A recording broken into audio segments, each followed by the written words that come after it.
తెలివి ఉంది, వీళ్ళంతా తెలివైన వాళ్ళు దీంతోనే చెప్పొచ్చు. ఇంకొక మాట కూడా నేను చెప్తా ఉన్నా ఇవాళ రేవంత్ రెడ్డికి, ఇంకో 1000 సీట్లు వేసుకో, ఏం చేసుకుంటావో చేసుకో, మా నాయకులందరికీ నోటీసులు ఇచ్చుకో, ఏమన్నా చేసుకో, భయపడం. బీఆర్ఎస్ తెలంగాణ ప్రజల గుండె చప్పుడు, తెలంగాణ ప్రజల గొంతు బీఆర్ఎస్, తెలంగాణ ప్రజల బలం గలం, తెలంగాణ దళం కేసీఆర్ బృందం బీఆర్ఎస్. మేము ఎవ్వరికి భయపడం, బరాబర్ కొట్లాడతాం. నీ కాంగ్రెస్ పార్టీని, నీ ప్రభుత్వాన్ని అంతు చూసేదాకా ప్రజల తరపున నిలదీస్తూనే ఉంటాం. నువ్వు ఎన్ని విచారణలనే చేసుకో, ఎన్ని రకాలుగా మా వాళ్ళని వేధిస్తున్నావు ఈ వేదిక మీద కూర్చున్న వాళ్ళందరికీ తెలుసు. అందరికీ ఏదో రకంగా వేధింపులు, రకరకాలుగా చిల్లర పనులు చేస్తూనే ఉన్నారు. ఇంకా ఇప్పుడు ఈ అందానికి ఇప్పుడే చూసిన ఇక్కడికి వచ్చేటప్పుడు కేసీఆర్ గారికి నోటీస్ ఇస్తారట, ఏది ఈ లొటపీస్ కేసులో. ఇచ్చుకో, ఏం చేసుకుంటావో చేసుకో, ఏం భయపడం. ఏం చేసుకుంటావో, ఎన్ని అడ్డమైన స్టోరీలు నడిపించుకుంటావో, ఎన్ని కథనాలు వడ్డించి వారుస్తావో వార్చు, ఏం భయపడం. అన్నీ ఎదుర్కొంటాం. దేశంలో ఇంకా న్యాయం ధర్మం ఉంది, న్యాయస్థానాలు ఉన్నాయి, వాటి మీద మాకు గౌరవం ఉంది. తప్పకుండా నీలాంటి దుర్మార్గులతో ఎట్లా కొట్లాడాలో అట్లా కొట్లాడతాం. కానీ ఇక్కడ ఈ మొత్తం కేసులో ప్రధాన దోషి ఇవాళ ముఖ్యమంత్రి బావమరిది. మొత్తం ఈ కోల్ కుంభకోణంలో, సింగరేణి కుంభకోణంలో ప్రధాన ముద్దాయి సింగరేణిలో ఇవాళ మొత్తం king pin, ring master Srujan Reddy అని ముఖ్యమంత్రి బావమరిది. ఇదివరకు అమృత్ స్కామ్లో కూడా ఈ ముద్దాయే భాగస్వామి, ఇప్పుడు కూడా ఈ సింగరేణిలో కూడా ఆయనే ఉన్నాడు. నేను సూటిగా కిషన్ రెడ్డి గారిని, భారతీయ జనతా పార్టీని అడుగుతా ఉన్నా, మీకు నిజంగానే ఈ పాపంలో, ఈ దొంగతనంలో మీకు వాటా లేకపోతే, ఈ దొంగతనంలో మీరు భాగస్వాములు కాకపోతే మీరెందుకు స్పందిస్తలేరు? సింగరేణి అంటేనే ప్రభుత్వ రంగ సంస్థ, 51% రాష్ట్ర ప్రభుత్వానిది, 49% కేంద్ర ప్రభుత్వానికి వాటా.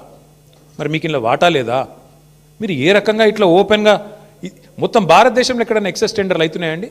కోల్ బ్లాక్స్లో ఎక్కడన్నా, కోల్ ఇండియా ఆధ్వర్యంలో జరుగుతున్న ఎక్కడన్నా టెండర్లలో 7%, 12% ఎక్సెస్ పోతున్నాయా? మరి ఎక్కడ లేని సింగరేణిలో పోతున్నాయంటే, ఎక్కడ లేని సర్టిఫికేట్, విజిట్ సైటేషన్ సర్టిఫికేట్ అనేది సింగరేణిలో పెట్టిరంటే, ఇవన్నీ చూస్తూ కూడా coal minister, central cabinet minister Kishan Reddy గారు నిర్లిప్తంగా ఉన్నారు, మౌనంగా ఉన్నారంటే ఏమనుకోవాలి మేము? ఈయనకు కూడా ఇలా వాటాలు ముడుతున్నాయనా, ఇద్దరు కలిసి పంచుకుంటున్నారనా, ఏమనుకోవాలి? అందుకే మేము డిమాండ్ చేస్తూ ఉన్నాం, సిట్టింగ్ సుప్రీంకోర్టు జడ్జితో కానీ, సిట్టింగ్ హైకోర్టు జడ్జితో కానీ వెంటనే ఒక కమిషన్ వేయండి, విచారణకు ఆదేశించండి అని చెప్పి coal minister, cabinet minister Kishan Reddy గారిని మేము డిమాండ్ చేస్తూ ఉన్నాం. మీరు కేంద్ర ప్రభుత్వంలో ఉన్నారు కాబట్టి మీరు రాయొచ్చు డైరెక్ట్గా లెటర్, మీరు రాయండి, సుప్రీంకోర్టుకు రాయండి, సీజేకి రాసి ఇట్లా కుంభకోణం జరిగింది సింగరేణిలో, అక్కడ సెంట్రల్ గవర్నమెంట్ వాటా 49% ఉన్నది, ఇలా సింగరేణిని ఇష్టం వచ్చినట్టుగా దుర్మార్గంగా కొంతమంది చెరబట్టినారు, వెంటనే ఇందులో లోతుపాతులు చూడాలని చెప్పి ఈ సైటేషన్ సర్టిఫికేట్ ఎందుకు పెట్టినారు? ఇదివరకు మైనస్లో పోయిన టెండర్లు ప్లస్లకు ఎందుకు వచ్చినాయి? అలా సడన్గా ఇదివరకు అడ్రస్ లేని సృజన్ రెడ్డికి కాంట్రాక్ట్లు ఎట్లు వస్తున్నాయి?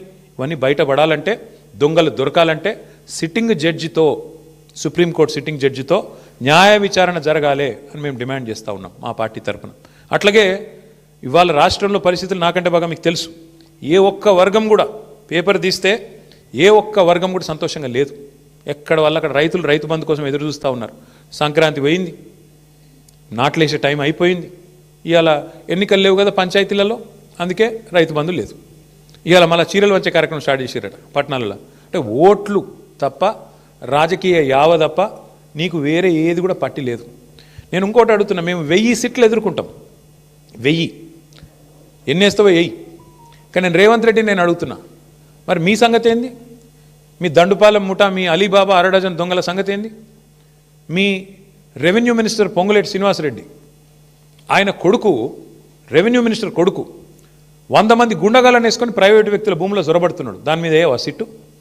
దాని మీద ఉండదా విచారణ?